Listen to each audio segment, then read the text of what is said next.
Hello and welcome back. This is the Module 3 lecture on chapters 3 and 5, primarily about organizing teams and using tools.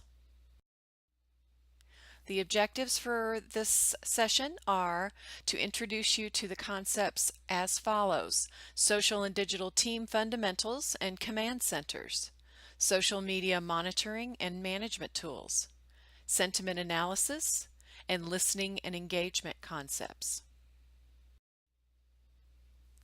So before you get an interview, and many of you have already experienced this perhaps, but I want you to, this section is all about you getting up close and personal with what information exists out there about you personally. And once you can understand that for yourself, then that's easily applicable to brands that you manage, individuals that you're helping with their public relations. So we always start with you. Before you get an interview, employers are looking for who you are online. Don't kid yourself. The very first thing that someone is going to do before extending an offer to invite you to go further in the interview process is Google you. And whatever they find is going to be subject to interpretation. The challenge for some of you, I happen to be lucky because my maiden name is Dubois, D-U-B-O-I-S, and my last name is Low, L-O-W, and those are both pretty unique. So fortunately, what you find online about me is generally accurate, not 100%, but those of you who have common last names, Smith, Gonzalez, any kind of common last name, especially tied to a common first name, you're going to encounter other individuals with your same name, which compounds the problem. And once you understand that, again, you can apply that to your online reputation management knowledge and practice for brands and individuals. So they're looking for how you handle yourself. And let me caution you, a lot of you I know feel that, well, I can just hide and keep my accounts private. Well, let me tell you, in public relations, in any field, in strategic communication, in public relation, in marketing, whatever field you're choosing to get into, a lack of a digital, what we call a digital footprint, which is basically your presence online, can have just as much of an impact as a negative one. In fact, employers will reject you if they feel that you are trying to hide something. So questions to ask yourself: what do you think the hiring manager does first when selecting your application materials? And then what does the book advise to investigate prior to hiring new employees? Employers look for how you are already communicating online. They're listening for the tone that you use. They look for people who exhibit level-headed responses in hot situations. They look for how positive your status updates tend to be. How do you handle yourself? Are you always complaining? Are you using a lot of slang? Are you using a lot of words that can be interpreted negatively? Those are things that you need to ask yourself. The book also advises, instead of just relying on candidates' references, also they should take the time to search, obviously on Google, Facebook, Twitter, LinkedIn, and YouTube, and then cross-reference your research with photos and background info to make sure that they're looking at the right person. But again, we're all humans. Employers know to do that, but will they? That's the question. Other questions that the book advises to ask before you offer anyone an interview or before you yourself are given an interview: emotional energy. Does the person appear to hang out with trustworthy people? Again, those connections that you have on Twitter, who are you retweeting? Who are you talking to? Who likes your status updates, etc.? How does this person appear to handle pressure?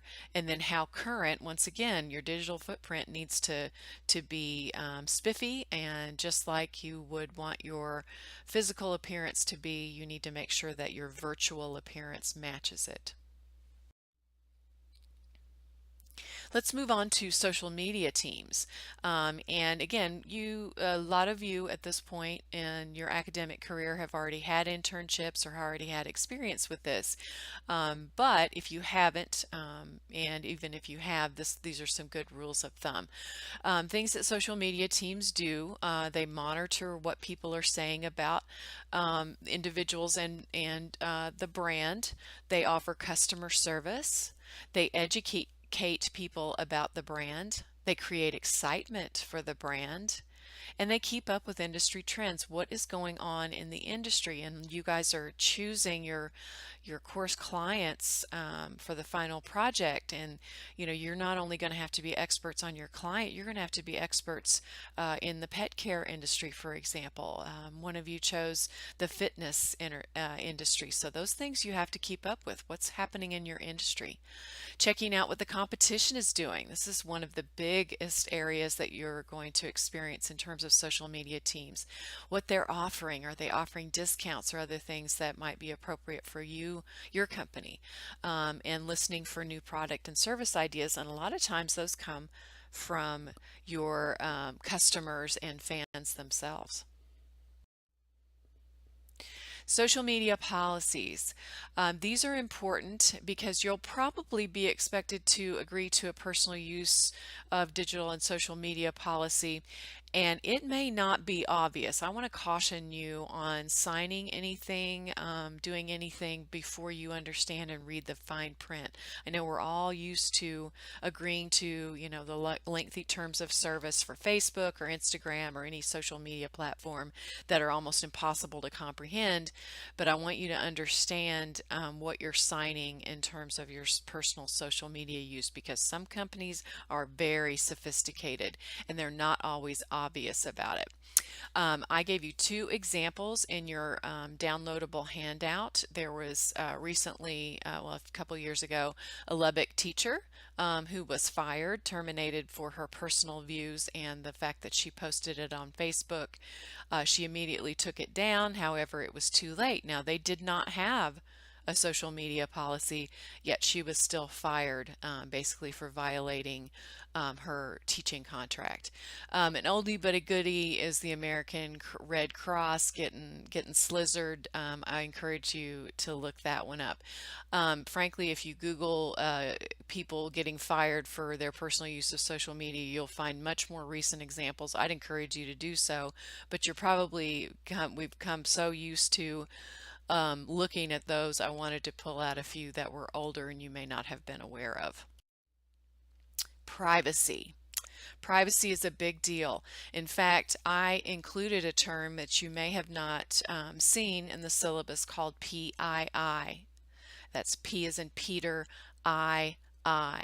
That's personally identifiable information.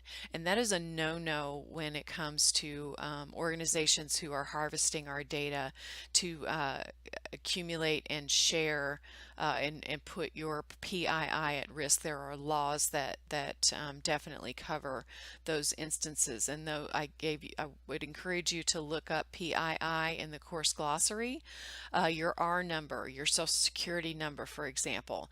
And I encouraged you not to share that kind of information on any of the Blackboard discussion forums. In fact, for those of you who email that information, I would highly discourage you from putting your R number in your signature. Those put your personally identifiable information at risk, and once hackers get into one source of PII, they can often cross-pollinate, and we call that reverse social engineering, just FYI. This is a very creepy example, and if we were in class together, I would pull this up. This is a horror film, a horror short, award-winning horror short film, and if you allow it connection to your Facebook, which I would, for the experience, it's interesting enough, but once you allow it, then once you have experienced the app itself, then I would go in and delete the permissions. But I have provided a link in your handout, and it's called Take This Lollipop. And it's just another cautionary tale about what you have shared online. And one of the quiz questions that you're gonna, if you've not taken the quiz 3, is going to ask you to check out what's published about you in white pages and other things. And I think I've yet to have a student that is not surprised. And this book is several years old, so this is not new information. Again, we're talking about reputation management fundamentals. This is not something that's new and shiny. It is long term. Digital and social isn't all fun and games. It's a lot of fun, and as I mentioned in our syllabus, if we're not having fun, we're doing it wrong. But it can be a true soul crusher too. It's not child's play. Just because an organization does quote digital or social media doesn't mean they are doing it strategically, and that's what we're learning to do here. My analogy has always been, whether you worked for me 10 years ago or you would intern for me now, I refer to the digital and social spaces of an organization as the digital baby. You must feed it, nurture it, protect it, and by all means, take care of the baby. You ignore the baby and the baby gets sick, and you ignore it long enough and the baby will perish. By the way, coming up next week, you are going to need to know all about royalty-free images. This is from one of my favorite resources for free royalty-free images. It's called Pixabay. And as you'll recall, my Holy Trinity, 3 elements which I put into buckets. The listening and engagement bucket is one we're going to talk about for the rest of this session. Social media command centers. What happens in a social media command center? They are coordinated war rooms to handle every aspect of online reputation management. Blogs are monitored, SEO is tweaked, content is developed, conversations are maintained and documented, not just during a crisis. And yes, these are mostly for larger organizations, but not limited to. If you were in class with me face to face, we would take a tour of the Outpost social media lab, and this is a simulator that simulates a state-of-the-art command center. It is student run, one of the first in higher education, and it gives graduates a competitive edge. You'll see the pictures here are one Gatorade. You'll recognize that big G. The one on the bottom left is Dell, and the one on the right is Southwest Airlines. I encourage you to explore social media command centers. They're very, very interesting. If you ever get to visit Southwest Airlines, you'll be able to see their command center. It's a fishbowl environment. Tools that we use to listen. These are free, the book mentions, and I have used personally. As we go from left, we'll start with Google Alerts and go around clockwise the circle. Google Alerts, Talk Walker, if you will Google that, you will find that they offer free listening and monitoring tools. In platform, what do I mean by in platform? Well, you can always just set up in Facebook and Twitter and watch your own accounts. However, that becomes cumbersome for larger brands with more than one social media presence. And then Google Trends. Google Alerts allows you to set up alerts for any mentions of your name online. That would be tweets that are public, any Facebook posts that are public, any news, anything that's published online you would get a Google alert for. Google Trends, however, is an interesting system where you can go and see what people are searching for.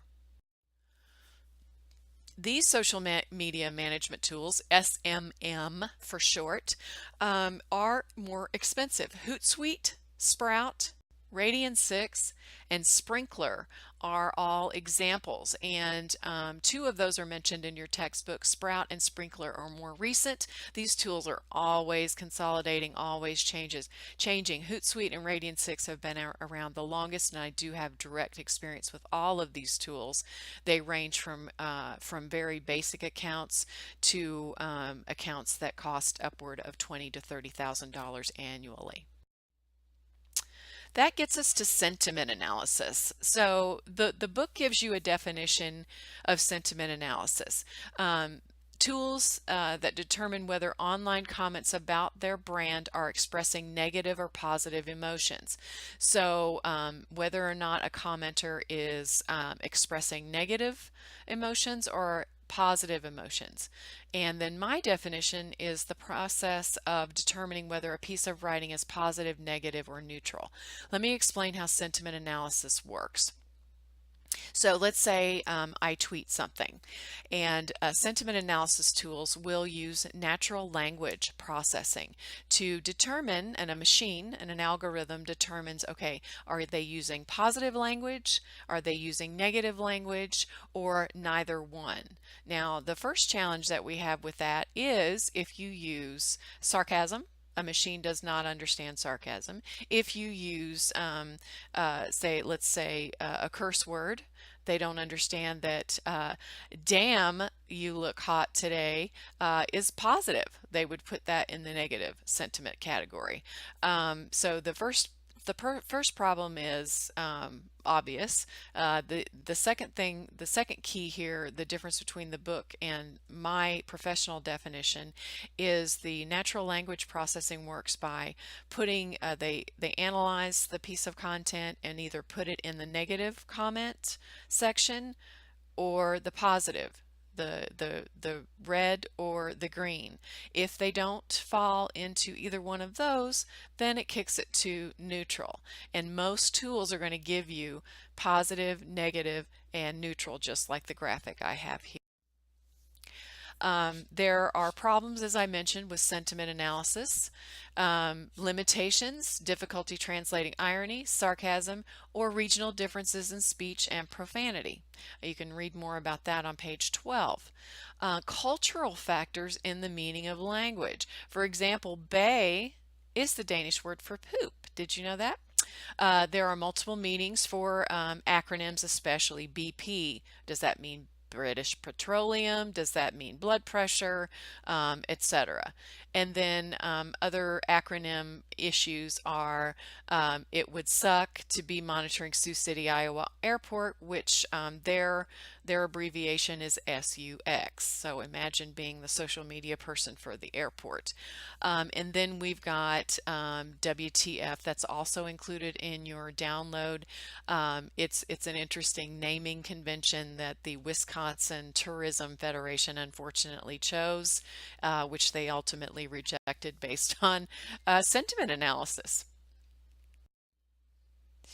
This gets us to Nuvi, which you're going to have some experience. Unfortunately, I don't have access to this very expensive tool any longer, but I do have reports that you're going to look at next week with regards to a case study, and you're going to see more up close and personal about the Nuvi platform. I would highly encourage you to open up the link to the short video that I've included in the download. So how do we measure engagement? The video introduces you to the concepts. Here's some definition. Reach is defined as the total number of people you are about to reach across all of your various social media networks. That's a potential audience. It is a finite number of potential eyes on content. Let me explain how that works. So if I have 10 followers on Twitter, then I have a potential of a reach of 10 people.